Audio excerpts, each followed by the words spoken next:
Welcome to the second season of No More Silence, a podcast where young voices take the mic.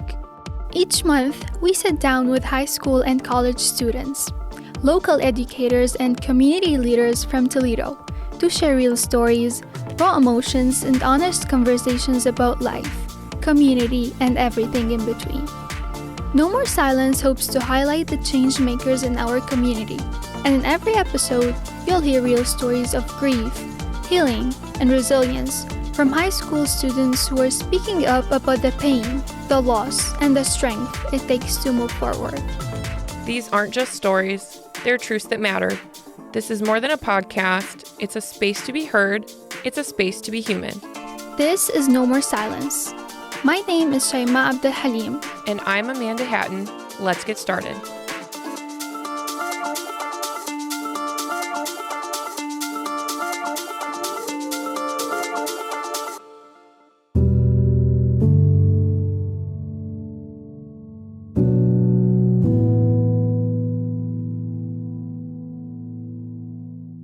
This is a special episode dedicated to 6 families who lost loved ones to gun violence over the July 4th holiday in Toledo.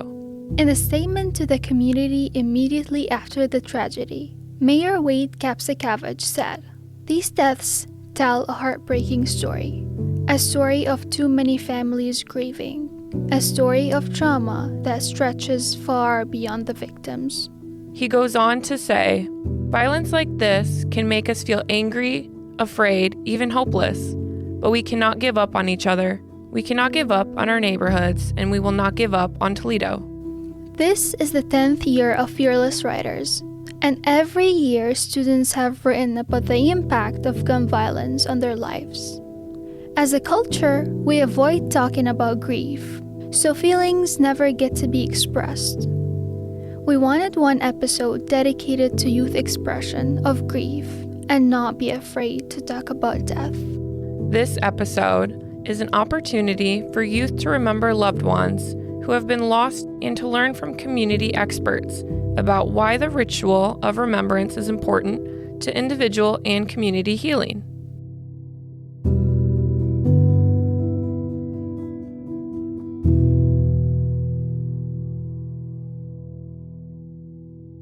Hello, my name is Adon Reed, and I'm a sophomore at Rogers High School. The following writing pieces are inspired by a gift or memento of a loved one that reminds the writer of the friend or family member that they loved who has sadly passed away. Hello, my name is Najee Stone, and I am a senior at Rogers High School. A Pepsi bottle makes me think of my auntie. She loves Pepsi, so whenever I see it, I think of her. Then a red bird, the cardinal, makes me think of my mother's granny, because when she passed, she always wanted to come back as one. Hello, my name is Dallas Lothry, and I'm a senior at Rogers High School. My aunt passed away this summer, and she lived in Atlanta. So before she passed, we went to visit her, and the same day we got there was the same day that she passed. She was cremated, and her ashes are in a necklace so that I can hold her close to me. Hello, my name is Heather Cleary, and I'm an adult member of Fearless Riders. They collected beautiful things, strange things that were not typical.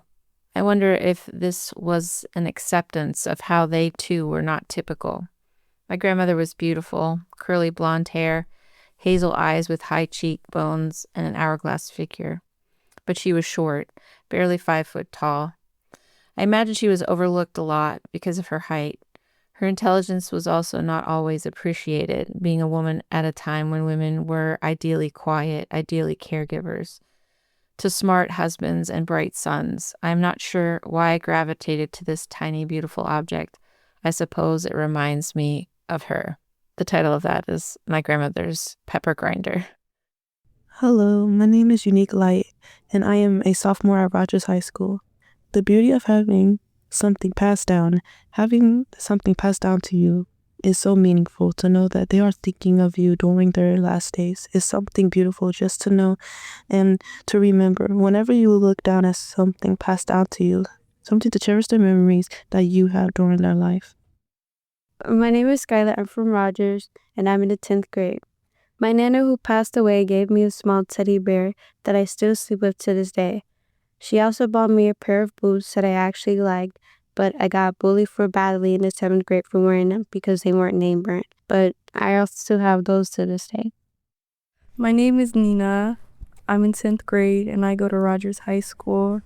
A loved one I've lost is my great cousin Amber. She died to overdosing. She died in 2021, and we all went to her funeral and talked and held her hand in her casket.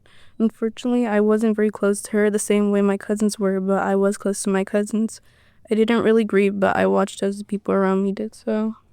When her mom and little sister got up to do their speech, when my cousin cried in her mom's arms, everyone asked me why I wasn't sad or crying. It made me feel guilty to a certain extent, but can you grieve someone you don't know? Just because we're related by blood doesn't mean I know her. I think there's a difference between loving someone and having love for someone, though she was so pretty and sweet. I always wanted to be her growing up. Sadly, when she passed, her boyfriend sold all her stuff, but we got t-shirts from her funeral, and I wanted her wiener dogs.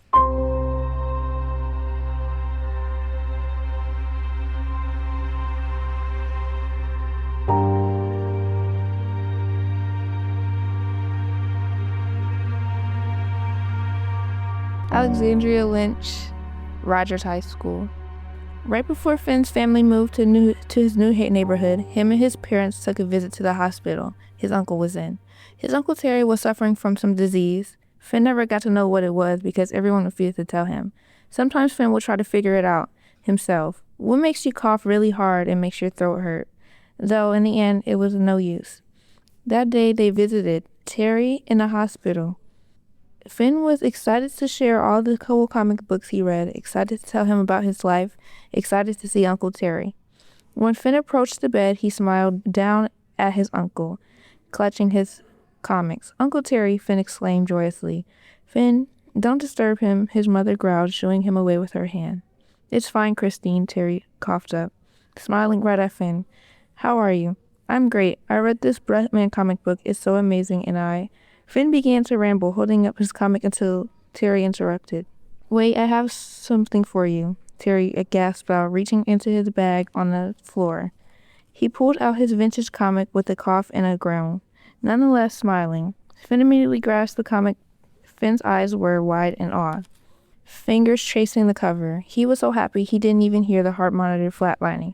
Finn's eyes lost its awe. Terry's hand rested on his, and he mirrored his gaze, cold, dead, and silent. Now that the comic was preserved in the glass frame in his room, and whenever he reads the comic, he still thinks about his uncle. My name is Adon Reed. My piece consists of my pet that I used to have. Her name was Sandy. She had a collar I made. I was 5 and I didn't really know how to draw like that. Even though I've been drawing for my whole life, I didn't know how to draw like that. Sadly, she passed away though. But the collar was handed down to me, even though I haven't seen her so much. But I still miss her to this day. I still got the collar in my room. It has like little smiley faces all over it. Like smiley faces, frowny faces, like just faces on there. Because it shows expression and how people should love. And like, that's how I felt with my dog Sandy. Like I loved her very much. My name is Tina DeBoard. I'm a library media specialist at Rogers High School. We go through the drawers and the boxes. Cigar cases caked with dust. "Take what you want," my mom says, and I see my son's eyes dart toward a tin box of rare coins, a velvety pocket watch pouch, the same pouch you took when your dad passed and you were told to take. Take something to help you remember. I take your glasses, both pairs, the old and the new, because I want to see like you. Clearly and keenly, and never only straight ahead.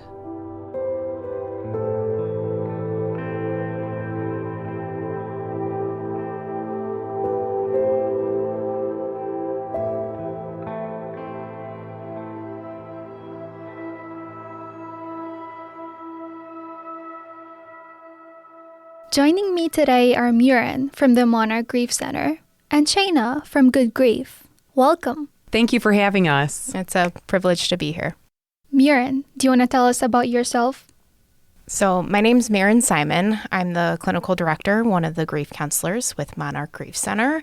Monarch Grief Center is a local nonprofit grief center located in Perrysburg, Ohio. We're right in downtown Perrysburg, and we service the greater Northwest Ohio and Southeast Michigan region, providing grief services to people who need it. So individual counseling, specialized support groups, and by specialized, I mean specific losses. So a midlife spousal loss group, a suicide loss support group, and others. And then we also do a lot of community support and education.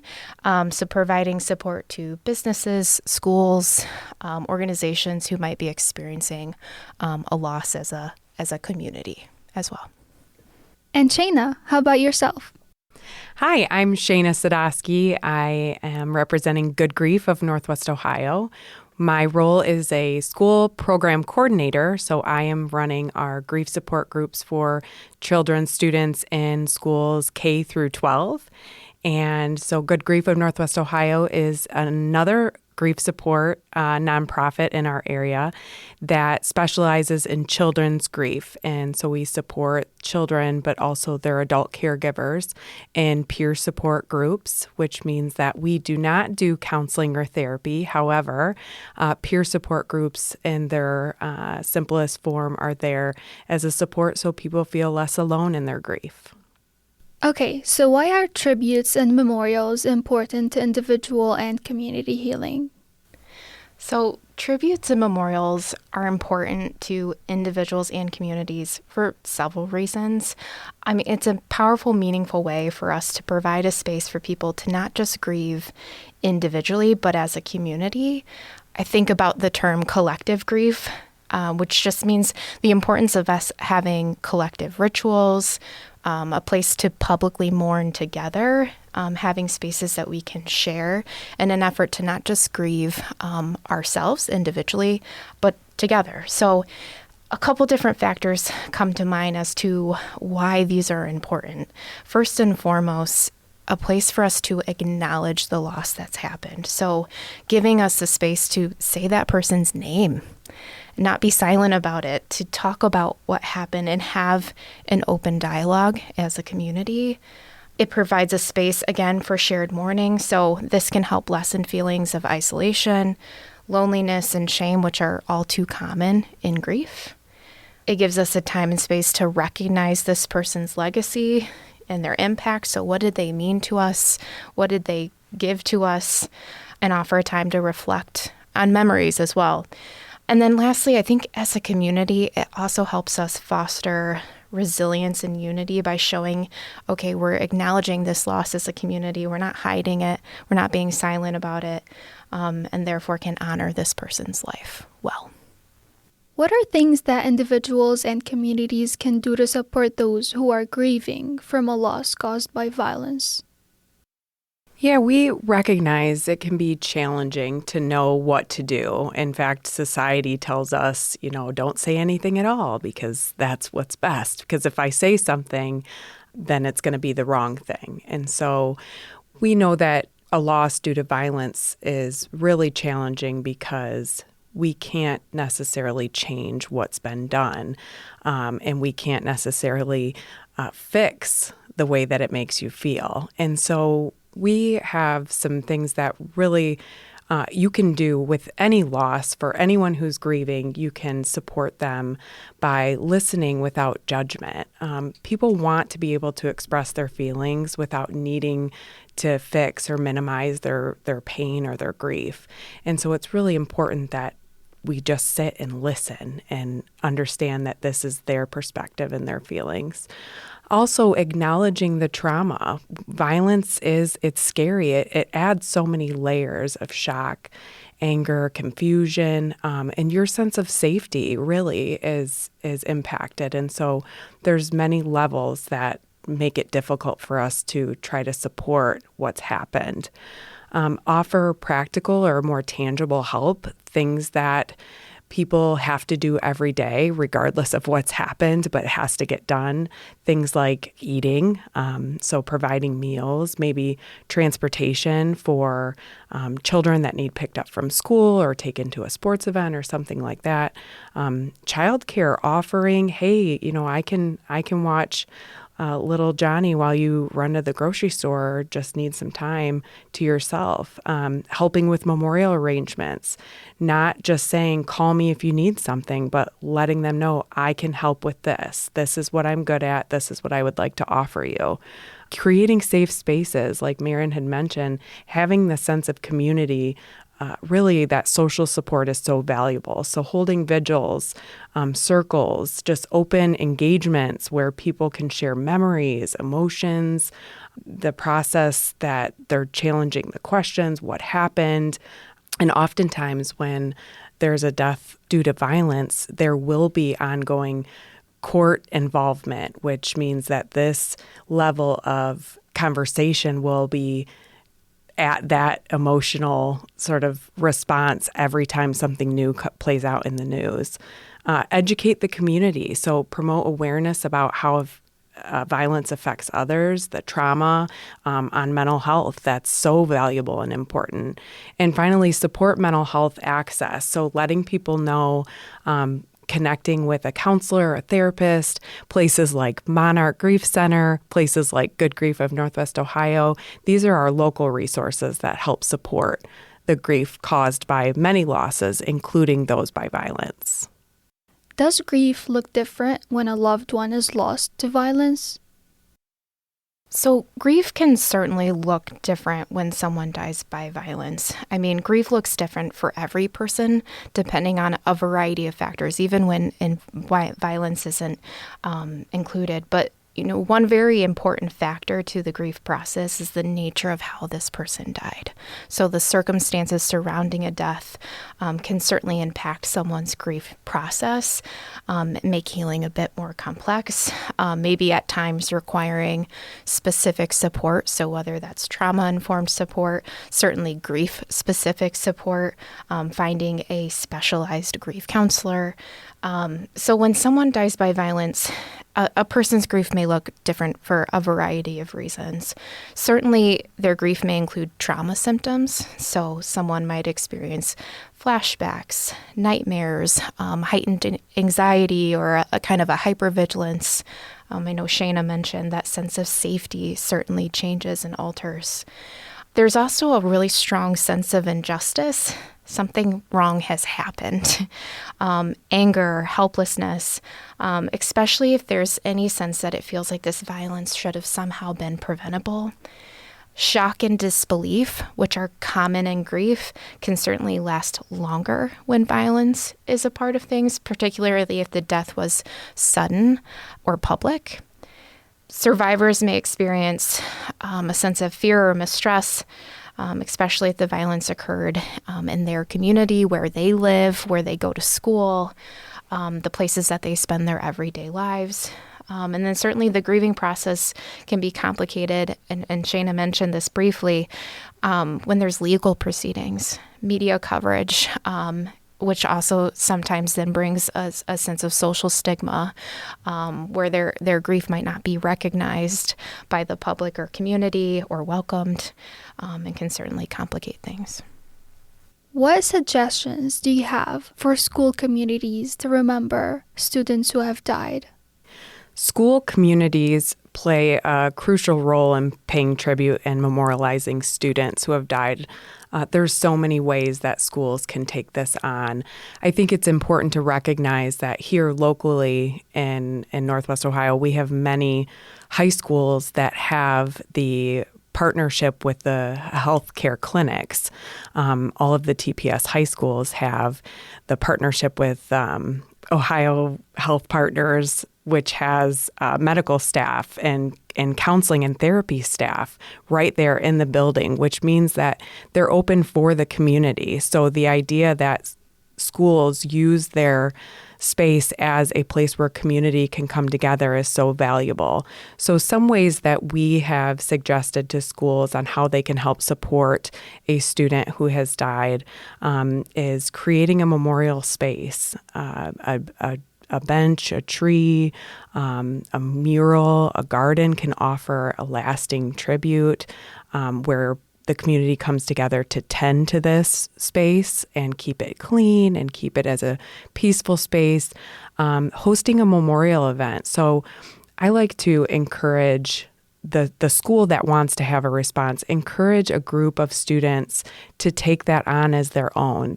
When they have ownership, they feel like they're doing right by their peer or their friend or their relative by taking this on and honoring that person how they saw that person. So having a playlist of their favorite songs or their readings or maybe their artwork or whatever sort of reflects and honors the student that died. Providing a memorial book or a memory book or some sort of scrapbook or something where students can put their individual notes to that family, that's the survivors of the death. That's really important both to support the family that's remaining, but also how the student was impacted by that person who died. I think it's important for them to share those things as a way to recognize and honor their own grief.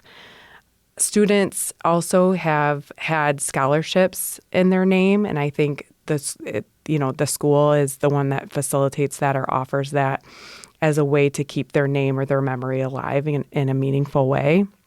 They might also designate a day of remembrance, an annual day that reflects that student or something that they loved or were a part of.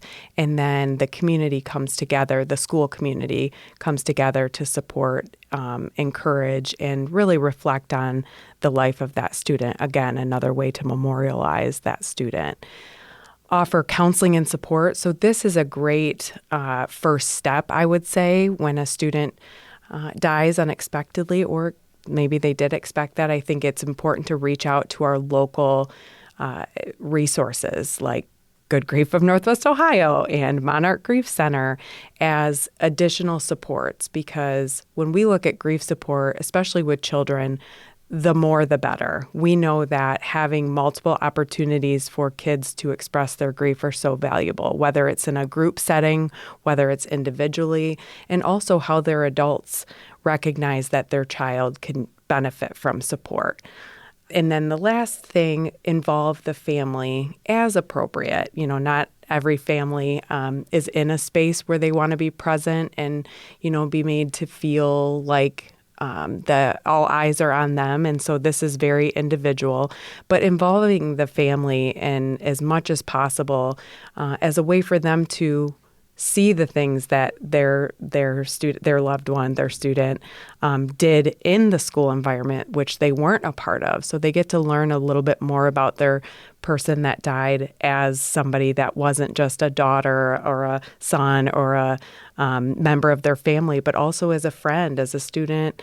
And this also adds to their piece of their grief and how they saw and how they see their person continuing on.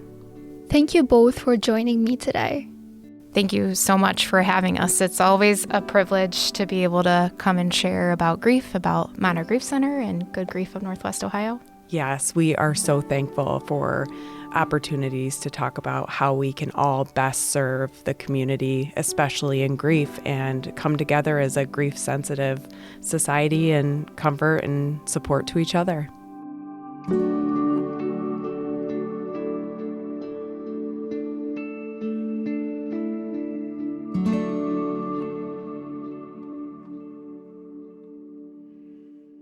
Hello, this is Adon again.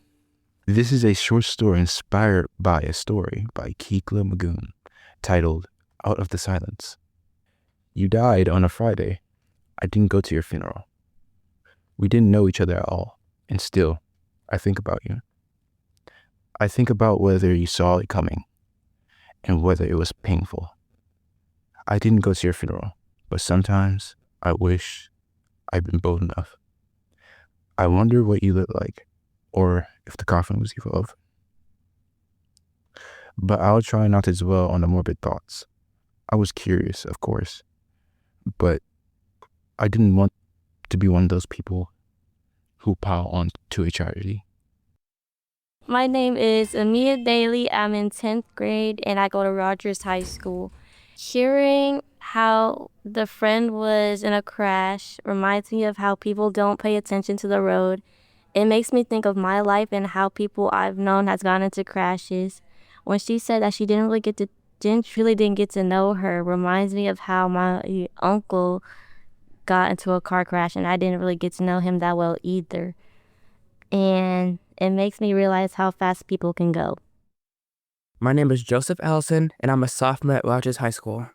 Grief was always a confusing thing for me, as I haven't experienced it as I thought I would. Sitting down, thinking my life was over is always my example of grief, but when I actually went through it, I barely shed a tear. I know people shed differently, but even as my grandpa passed, I still barely shed a tear. I was sad, that much was certain, but I still didn't grieve. I'm not sure if it's my own pride keeping myself from crying, or maybe it was shock that people truly do die. Even thinking that it was shock that would stop me from crying. But I was pretty sure I was so focused on making sure everyone else was okay that I didn't have enough time to cry for myself. All I know is that people die, and the only thing you can do about it is move forward. My name is Skylar. I'm a student from Rogers High School. I'm in the 10th grade. What I felt the hardest from the story was grieving about a person who you barely know and who barely knows you. Even though I never really experienced the narrator's true pain, because in her story, the girl that she wanted to get to know passed away, I can get the feeling of missing someone so much, even though you barely knew them and they barely knew you. Alexandria Lynch, 10th grade, Rogers High School. It's a good story. The depiction of feeling grief for someone you don't know is perfect. The feeling of not knowing someone but having a crush on them is a sucky feeling, especially when you know you can't be with them, especially with something not socially accepted. Hi, it's Najee Stone. You died, so did my secret. When people pass away, they pass with many things unsaid. I wonder what the last words my family members that have passed on would have said to me. Things they wanted to tell me but never did. Of course, there are things that I want to hear them say again, but it makes me think about what things people would have said to their family that they never got to say. Hi, it's Dallas Lothery again. The repetition of it was on a Friday. They had a friendship of 16 years. Grief is hard, but this story puts a different view on it. It makes it sound like a regular day or not as sad. Remembrance, colors, people, we really didn't know each other. So many questions unanswered. Hi, my name is Heather Cleary. You died in my kitchen. Not really, but in the movie version of my life. The loss hit my mom on the phone with the police. She collapsed to her knees, screaming, "No." I had to hear the news at 16, the officer asking me about my mom, your sister, if an adult was around. When the answer was no, I heard that you died in a car, actually the cause of death, stabbing. The officer assured me they were looking into how. He couldn't reach my grandparents. Recent move with new phone number. Someone needed to come and identify the body. You died in my kitchen. Not really. You were only 35, not supposed to die. My family on a grief roller coaster, the kind you loved, the kind that me and my sisters would be worried you would fall out of as you went upside down. You cared in ways other adults couldn't, giving me gifts with dragons, a common curiosity. What others never noticed you did. You died in my kitchen. Not really. Now much later, cleaning up my mother's house, putting memories into boxes. I didn't go to your funeral. I thought as I passed through a tackle box full of your things. My parents made me stay behind to watch my sisters. They didn't want us to miss school. You died in my kitchen. Not really. For the first time, 40 years later, I read the newspaper clippings about your murder, the trial, the not guilty verdicts, the gravesite I've never seen. You died in my kitchen. Not really. You died etched into my life like a tattoo, impossible to wash away. Nothing ever the same after. You died in my kitchen. Not really.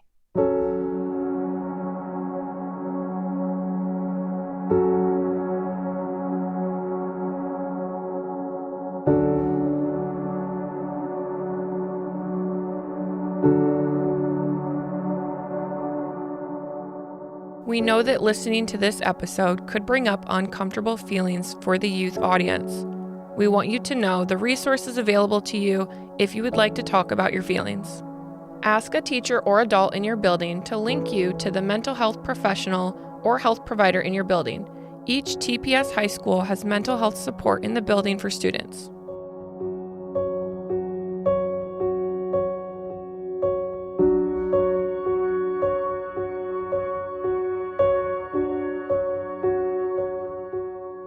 To close out this episode, we have writing pieces from fearless writers inspired by the poem In Backwater Woods by Mary Oliver. I'm back again. Adon is back. I am a sophomore at Rogers High School. The fearless writers were inspired by a following poem called In the Backwater Woods by Mary Oliver. Look, the trees. The trees are turning their own bodies into pillars of light, are giving off the rich fragrance of cinnamon and fulfillment. The long tapers of cattails are brushing and floating away over the blue shoulders of the ponds. And every pond, no matter what its name is nameless now. Every year, everything I have ever learned in my lifetime leads back to this, the fires and black river of loss.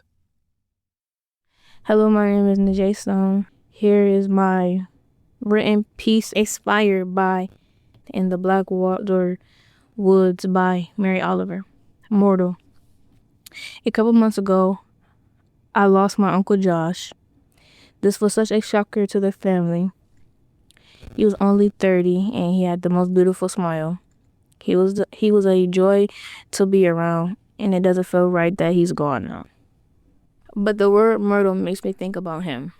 And I think that this sticks with me more than any other death because I've never been so hands-on with the funeral before his.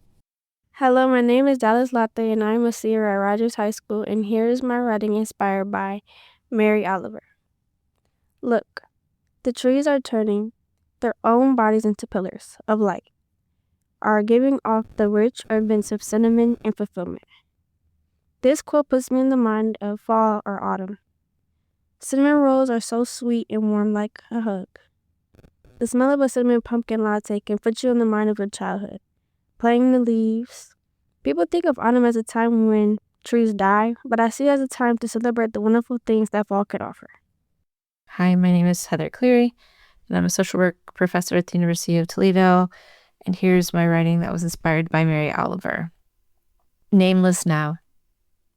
My conversations with those I've lost, I dream about them. I wake with tears in my eyes, wishing the dream never ends. A smell, a season, a song on the radio, and like a lightning bolt, they come alive in my brain. Their influence over me never fading, nameless now.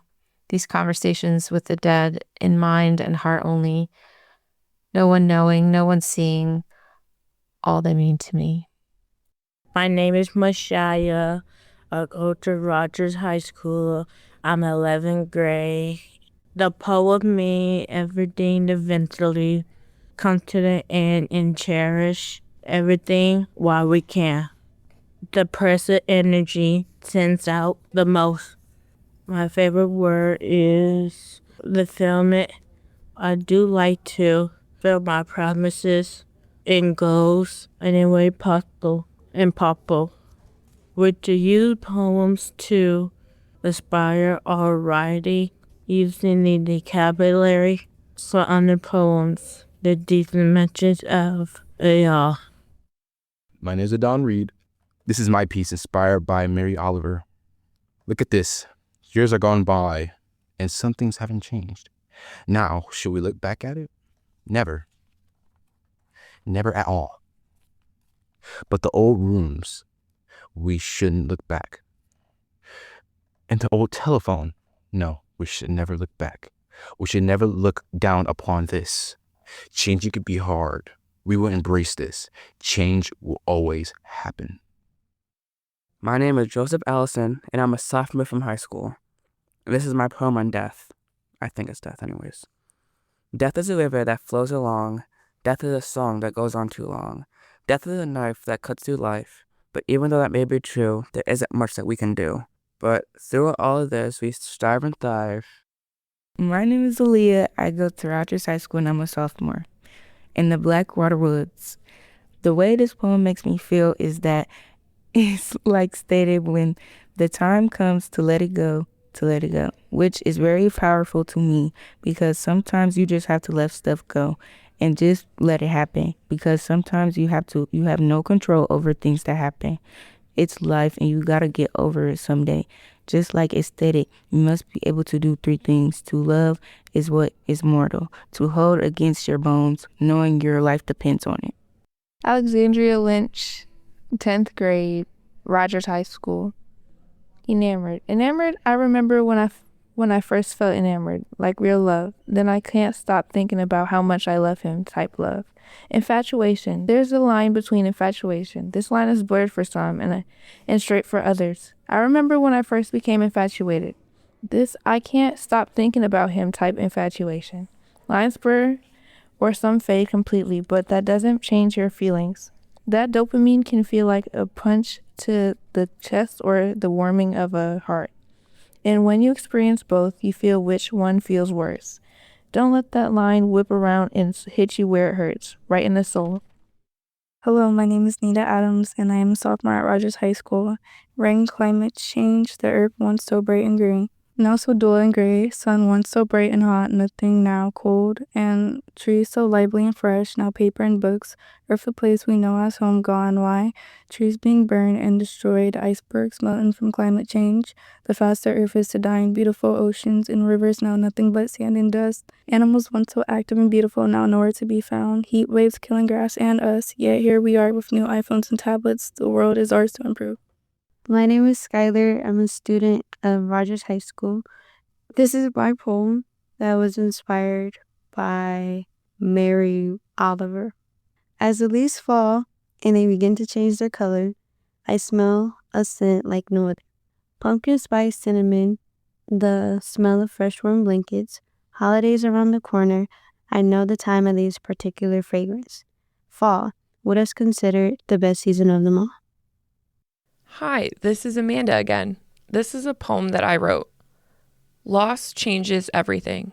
It changes you, your views, hopes, thoughts. It twists your reality. Dark, cold, stillness, feeling like never-ending stillness. Numbness, the voices fade and are lost. Emptiness stands where once was filled.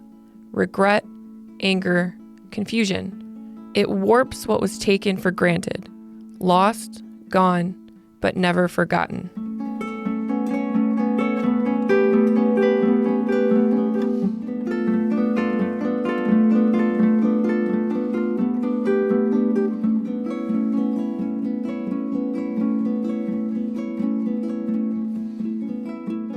We would like to thank WGTE and the producer of Voices Around Us, Chris Pfeiffer, for the opportunity to share our stories. Thank you to the Monarch Grief Center, Good Grief, Save Our Community, and the School-Based Violence Interrupters, the youth writers of Fearless Writers, and the brave youth willing to remember a loved one, and by using their words to help us better understand a story of trauma that stretches far beyond the victims. This episode would not be possible without the support of Dr. Heather Clary from the Social Work program at the University of Toledo.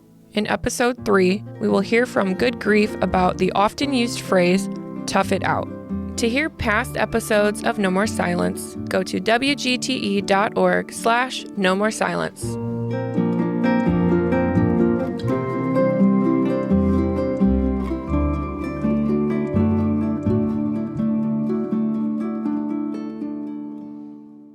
WGTE. Voices Around Us.